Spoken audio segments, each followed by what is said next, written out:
ದೇವ್ರ ಮನೆ ಬಂದು 5x5 ಇದೆ.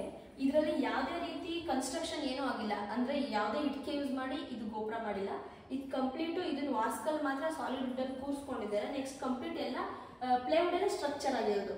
ಪ್ಲೇವುಡ್ ಅಲ್ಲಿ ಮಾಡಿ ಅದ್ರ ಮೇಲೆ ವಿನಿಯರ್ ಶೀಟ್ ಹಾಕಿ ಪಾಲಿಶ್ ಕೊಟ್ಟಿದ್ದೀವಿ. ಅದು 3 ಸ್ಟೆಪ್ಸ್ ಬಂದಿದೆ. ಗೋಪುರ ಸ್ಟೆಪ್ಸ್ ಏನಿದೆ 3 ಸ್ಟೆಪ್ಸ್ ಬಂದಿದೆ.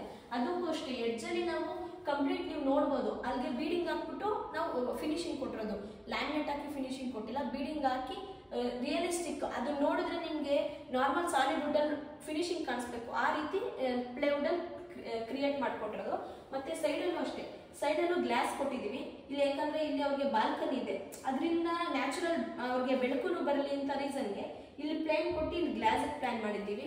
ಮತ್ತು ವಾಪಸ್ ಇಲ್ಲಿ ಬಂದ್ರೆ ಕಂಪ್ಲೀಟ್ ಗ್ಲಾಸ್ ಅಲ್ಲೇ ಹೋಗಿರೋದು. ಹ್ಯಾಂಡಲ್ಸ್ ಆಗಲಿ ಡೋರ್ಸ್ ಆಗಲಿ ಫ್ರೇಮ್ ಕೊಟ್ಟು ಗ್ಲಾಸ್ ತಗೊಂಡಿದ್ದೀವಿ. ಮತ್ತು ಒಳಗಡೆನೂ ಅಷ್ಟೇನೆ ಕಂಪ್ಲೀಟ್ ಮಾರ್ಬಲ್ ಅಲ್ಲಿ ಹೋಗಿರೋದು. ಮಾರ್ಬಲ್ ಅಲ್ಲಿ ಹೋಗಿ ಜಸ್ಟ್ ಒಂದು ಫ್ರಂಟ್ ಒಂದು ಇನ್ನೊಂದು ಸ್ಟೆಪ್ಸ್ ತಗೊಂಡು ಆ ಸ್ಟೆಪ್ಸ್ ಇಂದ ಆ ಕಡೆ ಈ ಕಡೆ 2 ಕಡೆ ಕೋಲೈಟ್ ಕೊಟ್ಟಿದ್ದೀವಿ. ಬ್ರೈಟ್ ಆಗಿ ಕಾಣಿಸ್ಬೇಕು ಮತ್ತೆ ಲುಕ್ ವೈಸ್ ಚೆನ್ನಾಗಿ ಬರ್ಬೇಕನ್ಬಿಟ್ಟು ಡ್ರಾರ್ ಕೊಟ್ಟು ಈ ಕಾನ್ಸೆಪ್ಟ್ ಮಾಡಿದೀವಿ. ಮತ್ತೆ ಗೋಪುರದ ಒಳಗಡೆ ಆಗಿ ಫುಲ್ 3 ಸ್ಟೆಪ್ಸ್ ಮಾಡಿ ಒಳಗಡೆ ಫುಲ್ ಗ್ಲಾಸ್ ಹಾಕ್ಬಿಟ್ಟಿದ್ದೀವಿ. ಫುಲ್ ಗ್ಲಾಸ್ ಆಗಿ ಲುಕ್ ವೈಸ್ ಚೆನ್ನಾಗಿ ಬಂದಿದೆ ಇದು.